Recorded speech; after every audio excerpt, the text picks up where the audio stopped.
नमस्कार, अपना उत्तराखंड में आप सभी का स्वागत है। मैं हूं नीलू और अब बुलेटिन की शुरुआत करते हैं। और बुलेटिन में सबसे पहले बात बारिश के कारण प्रदेश में आई तबाही की, जिससे पहले एक बड़ी खबर आ रही है। हम आपको बता दें कि उत्तराखंड में राज्य सरकार ने कई रियायत देने के साथ कोविड कर्फ्यू को 29 जून तक के लिए बढ़ा दिया है और इस बीच कर्फ्यू में कुछ आवश्यक ढील दी गई है। 1 जुलाई से चारधाम यात्रा शुरू की जाएगी और 10 जुलाई तक केवल चमोली, रुद्रप्रयाग और उत्तरकाशी जिलों के लोगों को ही कोरोना नेगेटिव रिपोर्ट के साथ धामों में दर्शन की इजाजत होगी। वहीं 11 जुलाई से राज्य के अन्य जिलों के लिए भी यात्रा खोल दी जाएगी। वहीं अब हफ्ते में 5 दिन मार्केट खुला रहेगा, लेकिन खुलने का समय सुबह 8 से 5 बजे तक का ही होगा। होटल, बार 50% क्षमता के साथ खुल सकेंगे। सरकारी कार्यालय भी 50% क्षमता के साथ खुलेंगे। हालांकि राज्य के अर्बन एरिया में नाइट कर्फ्यू लागू रहेगा।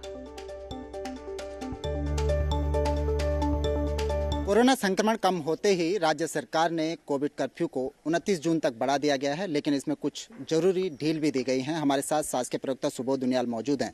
सर, जो आपने कोविड कर्फ्यू बढ़ाने का डिसीजन लिया है, क्या कुछ ढील रहेंगी, क्या कुछ प्रतिबंध रहेंगे? देखिए, सरकार ने मुख्यमंत्री जी की अध्यक्षता में बैठक हुई और उसमें निर्णय लिया कि हालात सुधरे हैं निसंदेह, लेकिन अभी इत्मीनान से बैठने के समय नहीं आया।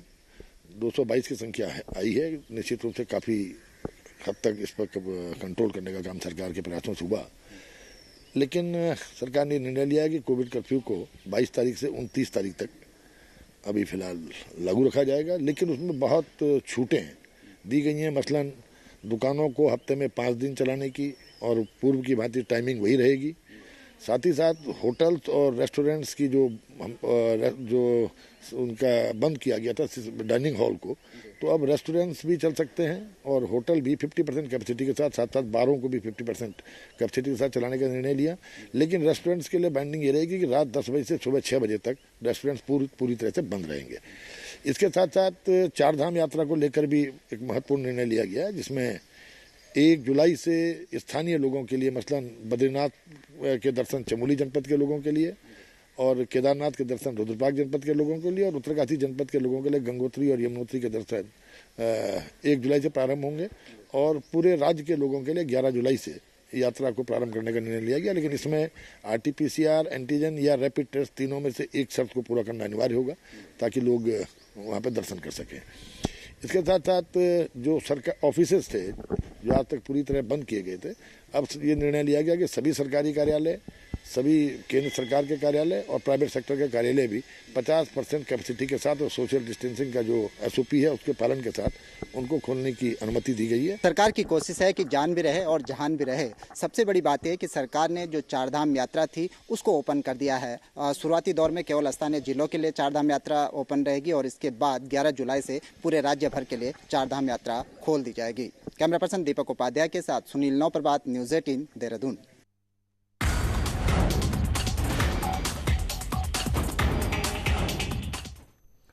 और अब बात पिथौरागढ़ की करें, जहां पर बरसात से बुरा हाल है। पिथौरागढ़ में दारमा घाटी को जोड़ने वाला किंचोती पुल बह गया है। किंचोती झरने में बहुत तेज पानी आने से यह पुल बहा है। 2013 की बात की जाए तो यहां पर आपदा आई थी और इस स्थान पर बना ब्यारों का पुल बहा था।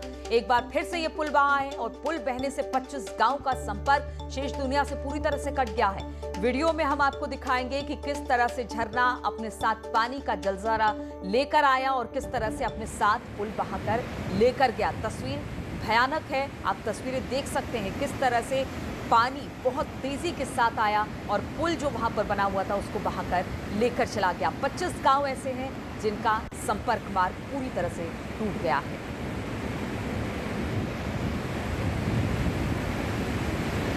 और बातचीत करने के लिए विजय वर्धन उप्रेती हमारे साथ जुड़ गए हैं। विजय, अभी तो शुरुआती बारिश है और उत्तराखंड का हाल हम देख रहे हैं। उत्तराखंड इस वक्त बेहाल है, जगह जगह पुल टूट गए हैं, सड़क टूट गई है, लोगों को भारी परेशानी हो रही है और अब ये किंचोती पुल। जी, निश्चित तौर पे नीलू, प्री मानसून की जो बारिश रही है उसने उत्तराखंड की पूरी जिंदगी को पटरी से एक तरीके से उतार दिया है। अगर हम बात पिथौरागढ़ की करें तो पिथौरागढ़ में बीते 6 दिनों से लगातार बारिश थी। हालांकि आज बारिश कुछ कम है, लेकिन इस बारिश ने हर तरफ कहर ढाया है। जो नेशनल हाईवे है वो बंद है, चीन और नेपाल को जोड़ने वाले जो अहम बॉर्डर की रोड है वो बंद है, कई पुल टूट चुके हैं और ये किंचोती का पुल जो है, जो कि दारमा घाटी को शेष दुनिया से जोड़ता है, वो भी भारी किंचोती नाले में बहुत तेज पानी आने से ये भी बह चुका है। तो एक तरीके से कह सकते हैं 25 से अधिक गांव यहाँ भी कैद हो गए हैं। तो कुल मिला के ये कहा जाए जो बारिश हो रही है उस बारिश ने लोगों को चौतरफा दिक्कतें दी हैं। जी नहीं, चलिए विजय, बहुत बहुत शुक्रिया आपका जानकारी देने के लिए। 2013 की बात करें तो ये पुल टूटा था और एक बार फिर से ये पुल टूटने से अब लोगों के पास समस्या खड़ी हो गई है। और पहाड़ों में बारिश के साथ आए मलबे से लोगों की मुश्किलें और बढ़ गई हैं। कहीं मकान ध्वस्त हुए हैं तो कहीं सड़कें बह गई हैं।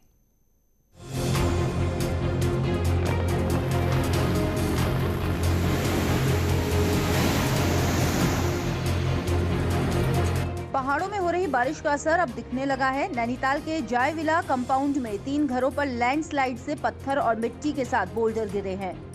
वहीं लॉन्ग व्यू इलाके से गिरे बड़े पत्थरों से 3 घरों को नुकसान हुआ है, तो एक घर में लेंटर तोड़कर बोल्डर घर के अंदर घुस गया है। गनीमत ये रही कि हादसे में किसी की जान नहीं गई। अल्मोड़ा में पिछले 3 दिनों से मूसलाधार बारिश के चलते जिले में 5 मकान टूट गए हैं, जिनमें रहने वालों को दूसरी जगह शिफ्ट किया गया है। वहीं नदी किनारे रहने वाले लोगों को अलर्ट रहने के निर्देश दिए हैं। चमोली में भी लगातार बारिश से जनजीवन अस्त व्यस्त हो गया है। कई जगह पर हाईवे बंद होने से लोग फंस गए हैं, तो कई जगह पर मलबे की चपेट में आने से गाड़ियां क्षतिग्रस्त हो गई हैं। रामनगर के भिकिया सैंड से मानीला आ रहा बैंक कर्मी बरसाती नाले की चपेट में आ गया। ये बैंक कर्मी स्कूटी से उफनाता गदेरा पार कर रहा था, लेकिन पानी इतना तेज था कि स्कूटी नियंत्रण से बाहर हो गई। गनीमत ये रही कि वहां मौजूद लोगों ने बैंक कर्मी को सुरक्षित बाहर निकाल लिया।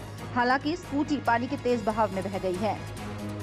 रुद्रप्रयाग में भी अलकनंदा और मंदाकिनी नदियों में जलस्तर खतरे के निशान से ऊपर पहुंच गया है। वहीं पानी और मलबा कई घरों में घुस गया, जिसके बाद लोग अपने घर को छोड़कर सुरक्षित ठिकानों पर चले गए हैं। वहीं पहाड़ों में भी मूसलाधार बारिश से जनजीवन पूरी तरह से अस्त व्यस्त हो गया है। Bureau report, news 18।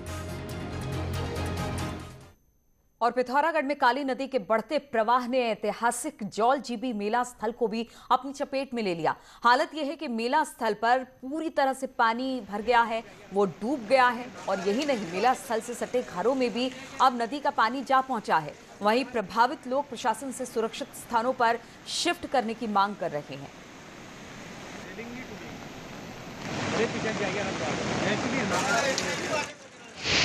जौलजीबी का मेला स्थल है वो अभी जलमग्न हो चुका है, तो प्रशासन को जल्द से जल्द जो खतरे वाली जो जगह है उन्हें चिन्हित कर वहां के लोगों को अन्यत्र सुरक्षित स्थान पर शिफ्ट कराना चाहिए। और प्रदेश में बारिश का कहर लगातार जारी है। यही कारण है कि बारिश की वजह से जगह जगह लैंडस्लाइड हुई है, जिससे प्रदेश की कई सड़कें इस वक्त बंद है। बताया जा रहा है कि उत्तराखंड में करीब 250 ऐसी सड़कें हैं जो इस वक्त टूट गई है, बंद पड़ी हुई है, जिन्हें खोलने का प्रयास लगातार किया जा रहा है। वहीं प्रदेश में कई नदियां इस वक्त उफान पर हैं, जिसके बाद इलाकों को खाली भी कराया जा रहा है। चमोली में पिंडर नदी खतरे के निशान के ऊपर बह रहा है।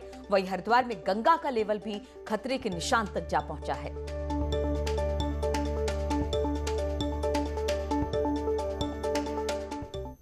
और खबर पिथौरागढ़ से ही लेते हैं, जहां पर पिछले 6 दिन से बारिश लगातार जारी है, लेकिन अब थोड़ी सी इसमें कमी आई है। लेकिन बीते दिनों हुई तेज बरसात से जनजीवन को खासा प्रभावित किया है।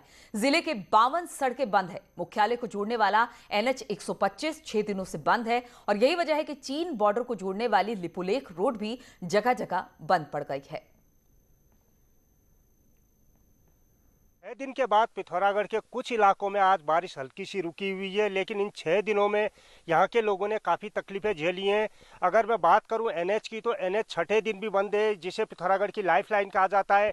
यही नहीं, दारमा घाटी को जाने वाले सभी रास्ते बंद हैं। कंचोती पुल टूटने से पूरी की पूरी दारमा घाटी का शेष दुनिया से संपर्क टूटा है। इसके अलावा लिपुलेख का जो बॉर्डर की रोड है वो रोड भी बंद है। वो रोड भी जगह जगह भूस्खलन के कारण बंद पड़ी है। इसके अलावा दर्जनों मकानों में मलबा घुसा है। तो कुल मिला के ये कह सकते हैं कि 6 दिनों की जो बारिश थी सीमांत जनपद पिथौरागढ़ के लोगों पर भारी पड़ी है। विजयवर्धन उप्रेती, न्यूज़ 18 पिथौरागढ़। और अल्मोड़ा जिले में लगातार बारिश से जनजीवन पूरी तरह से अस्त व्यस्त हो गया है। अल्मोड़ा घाट पनार हाईवे 3 दिन से बंद है। वहीं 6 से ज्यादा सड़कें बंद है। बारिश के कारण दर्जनों गांव में बिजली की आपूर्ति ठप पड़ गई है। वहीं सियालदे के निदोन नदी में बहने से एक व्यक्ति की मौत हो गई है।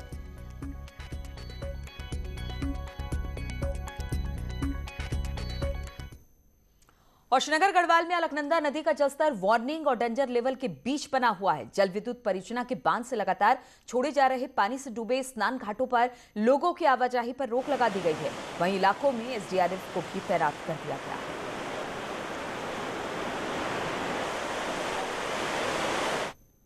और पहाड़ों पर लगातार हो रही भारी बारिश का असर अब मैदान में भी साफ देखने को मिल रहा है। भारी बारिश के चलते कोटद्वार में खो नदी पूरे उफान पर है, जिससे नदी के तटीय इलाकों में रहने वाले हजारों लोगों पर बाढ़ का खतरा मंडरा रहा है। नदी में उफान आने से घबराए लोग अपने अपने घरों से बाहर निकल गए हैं और उफान थमने का इंतजार कर रहे हैं।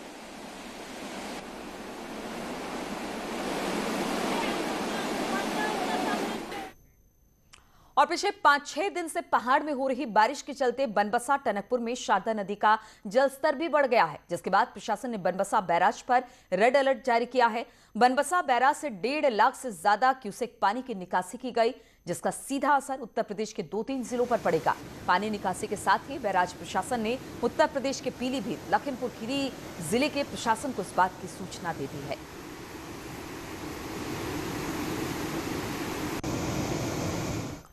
और नैनीताल में इससे खबर है, जहां पर बारिश के साथ ही हरिनगर इलाके पर खतरा मंडराने लगा है। बलियाने नाले में हो रहे कटाव के कारण 100 से ज्यादा परिवार इस वक्त खतरे की जद में है। हालांकि जिला प्रशासन ने डेंजर जोन के 30 परिवारों को दूसरी जगह स्थापित कर दिया है। डीएम नैनीताल धीराज गर्ब्याल ने कहा कि सभी को किराए के लिए पैसे की व्यवस्था की गई है। जल्द ही सभी को वहां पर शिफ्ट करा दिया जाएगा। गवर्नमेंट से ये परमिशन ली है, जब तक ये बरसात का सीज़न ख़त्म नहीं होता तब तक हम लोग उनको किराए के मकान में रखें। और किराए के मकानों पर रखने के लिए जो भी धनराशि इनकी अनुमानी है, उसको हम लोगों ने सीएम रिलीफ फंड से उनके लिए उसका अरेंजमेंट कर लिया है।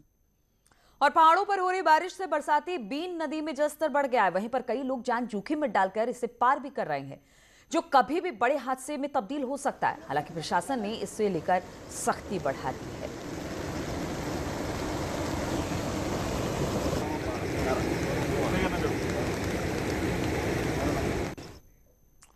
और पहाड़ से लेकर मैदान तक बारिश का तांडव लगातार जारी है। वहीं इस दौरान नदियों में उफान पर ऐसे में जल पुलिस की भूमिका काफी अहम मानी गई है और जल पुलिसकर्मी भी लगातार लोगों की मदद के लिए आगे आ रहे हैं, मदद कर रहे हैं। जहां पर चंपावत में इस तरह की तस्वीरें देखने को मिली। अभी तक जल पुलिस ने शारदा नदी में फंसे करीब 3 नेपाली नागरिकों सहित 6 लोगों का रेस्क्यू किया है।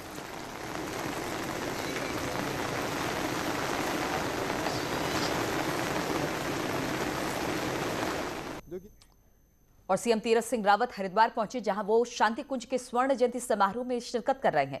आपको बता दें कि शांति कुंज की स्थापना के 50 साल पूरे होने पर स्वर्ण जयंती समारोह का आयोजन किया जा रहा है। वहीं कार्यक्रम में शांति कुंज प्रमुख डॉक्टर प्रणव पांड्या भी मौजूद है।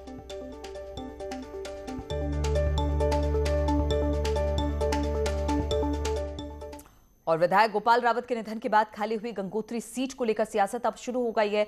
सीएम तीरथ रावत ने गंगोत्री से उपचुनाव लड़ने और गंगोत्री से पूर्व विधायक और कांग्रेसी नेता विजयपाल सजवाण के बीजेपी में आने की चर्चाओं के बीच विजयपाल सजवाण ने ट्वीट किया। सजवाण ने लिखा कि मैं गंगोत्री की जनता के उत्थान के लिए समर्पित हूं और समर्पित रहूंगा। सियासी हलकों में सजवाण के इस ट्वीट के अलग अलग मायने अब निकाले जा रहे हैं।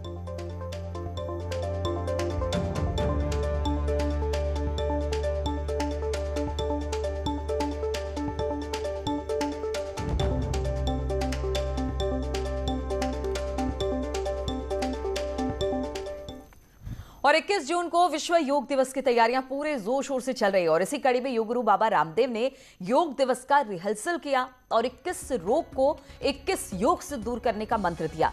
बाबा रामदेव ने दावा किया कि दुनिया के 200 करोड़ लोग आज योग से जुड़े हुए हैं और भारत की सनातन योग पद्धति से निरोग हो रहे हैं। छोटी छोटी बीमारियों से लोग मर रहे हैं और योग से हम इन लाइफस्टाइल डिजीज को और यहाँ तक कि genetic BP, sugar, thyroid, type 1 diabetes, ankylosis, asthma, arthritis, rheumatoid arthritis, SLE, मेसोटोमन डिजीज तक को हमने क्योर कर दिया। तो मैं कहता हूँ सबसे, चाहे लाइफस्टाइल डिजीज हो, चाहे जेनेटिक डिजीज हो, चाहे इनक्योरेबल डिजीज हो, कम्युनिकेबल, नॉन कम्युनिकेबल डिजीज हो, फिजिकल, मेंटल डिजीज हो, योग फॉर बॉडी, माइंड और सोल, योग for all and free for all, ये आत्मनिर्भरता का अभियान है सब लोग योग से जुड़ेंगे तो लाखों करोड़ रुपए अपने साल भर में पूरे देश के कम से कम 10 से 20 लाख करोड़ रुपए बचेंगे। करीब 50 लाख करोड़ का कारोबार है पूरी हेल्थ इंडस्ट्री का। और रुकेंगे यहाँ पर छोटे से ब्रेक के लिए।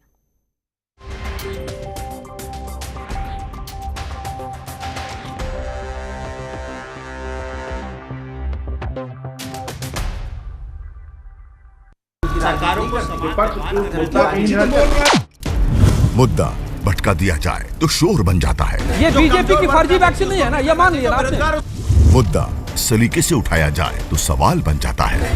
पहले टीके को लेकर के डाउट पैदा किया, कहा कि पीएम लगवाओ, अब वो लगवा रहे हैं तो फिर उस पर सवाल उठा रहे हो, ये कैसी राजनीति कर रहे हो? सबसे बड़े सवाल, सबसे बड़ी बहस, महाबहस देखिए सिर्फ न्यूज़ 18 उत्तर प्रदेश उत्तराखंड पर।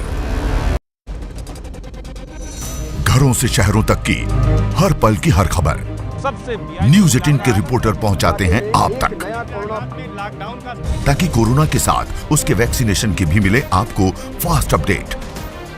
देखिए यूपी एक्सप्रेस 100 सिर्फ न्यूज़ 18 उत्तर प्रदेश उत्तराखंड पर।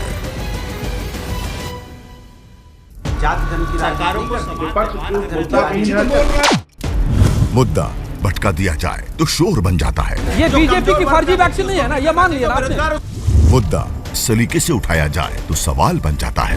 पहले टीके को लेकर के डाउट पैदा किया, कहा कि पीएम लगवाओ, अब वो लगवा रहे हैं तो फिर उस पर सवाल उठा रहे हो, ये कैसी राजनीति कर रहे हो? सबसे बड़े सवाल, सबसे बड़ी बहस, महाबहस देखिए सिर्फ न्यूज़ 18 उत्तर प्रदेश उत्तराखंड पर। घरों से शहरों तक की हर पल की हर खबर न्यूज़ 18 के रिपोर्टर पहुंचाते हैं आप तक, ताकि कोरोना के साथ उसके वैक्सीनेशन की भी मिले आपको फास्ट अपडेट। देखिए यूपी एक्सप्रेस 100 सिर्फ न्यूज़ 18 उत्तर प्रदेश उत्तराखंड पर।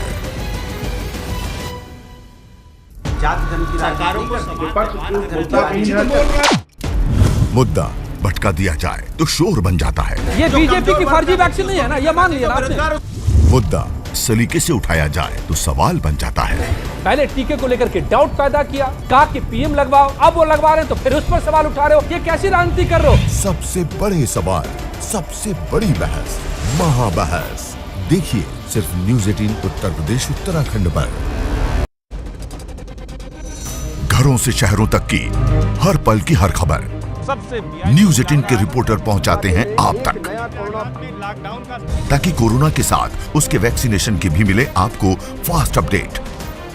देखिए यूपी एक्सप्रेस 100 सिर्फ न्यूज़ 18 उत्तर प्रदेश उत्तराखंड पर।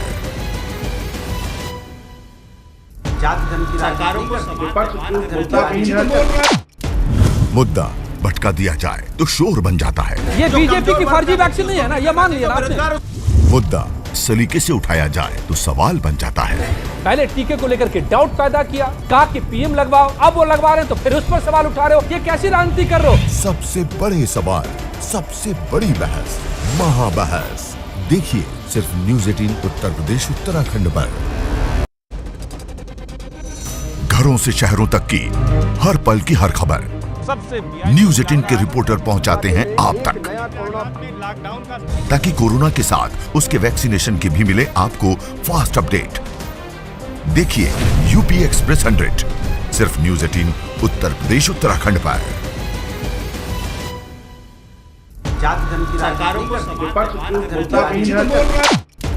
मुद्दा भटका दिया जाए तो शोर बन जाता है। ये बीजेपी की फर्जी वैक्सीन नहीं है ना, ये मान लिया ना आपने। मुद्दा सलीके से उठाया जाए तो सवाल बन जाता है।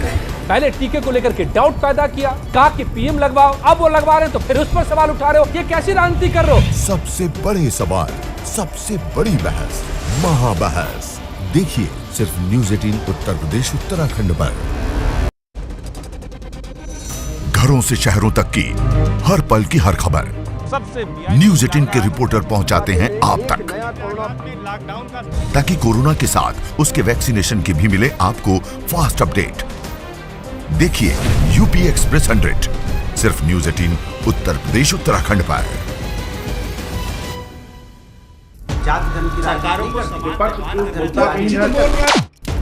मुद्दा भटका दिया जाए तो शोर बन जाता है। ये बीजेपी की फर्जी वैक्सीन नहीं है ना, ये मान लिया ना।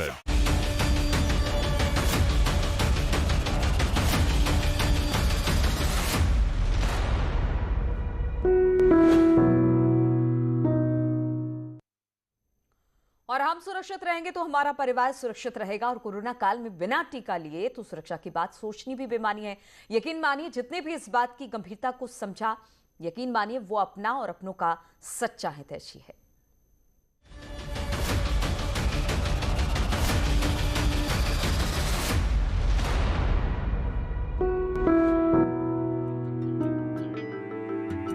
टीका संजीवनी है।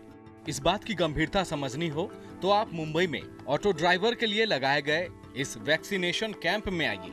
यहाँ लाइन में लगकर अपनी बारी का इंतजार कर रहे ये वो लोग हैं जिनसे हमारा आपका सामना हर रोज होता है। ये हर रोज हजारों मुसाफिरों को रोज उनकी मंजिलों तक पहुंचाते हैं। ऐसा नहीं है कि ये कोरोना के खतरे से अनजान हैं। बावजूद इसके ये तमाम जोखिमों को समझते हुए भी अपनी जिम्मेदारी निभा रहे हैं। हालांकि 18 से 44 साल की उम्र के ये ऑटो ड्राइवर्स हैं, काफी दिनों से टीका लेने के इच्छुक थे, लेकिन इन्हें वैक्सीन नहीं मिल पा रही थी। यही वजह है कि जैसे ही इन्हें पता चला कि मुंबई के नाहौर इलाके में बीजेपी के सांसद ने 18 से 44 साल की उम्र के ऑटो ड्राइवर्स के लिए टीकाकरण कैंप लगाया है, ये यहाँ पहुँच गए। हमारे अम्बासदार मनोज कोटा जी के द्वारा हम लोग को एकदम सही टाइम पे सही सुविधा मिली और हमको ज़रूरत थी, क्योंकि हम रोज़ 50-60 आदमी को लेके आते हैं, जाते हैं। जितनी भी रिक्शा चालक महिला है उन सबके लिए वैक्सीनेशन बहुत इजीली दिया है। दरअसल संजीवनी आपके द्वार कार्यक्रम के तहत बीजेपी सांसद मनोज कोटक ने मुंबई के नाहौर इलाके में ऑटो ड्राइवर्स के लिए एक वैक्सीनेशन कैंप लगाया था, जिसमें पुरुष और महिला समेत तकरीबन 500 ऑटो ड्राइवर का मुफ्त टीकाकरण किया गया। हमारी संस्था ने आज उनके लिए जो कार्यक्रम आयोजित किया है, और इस कार्यक्रम में 18 से लेके 44 का जो वयोगट है, इन ऑटो चालकों का वैक्सीनेशन यहाँ किया जाएगा।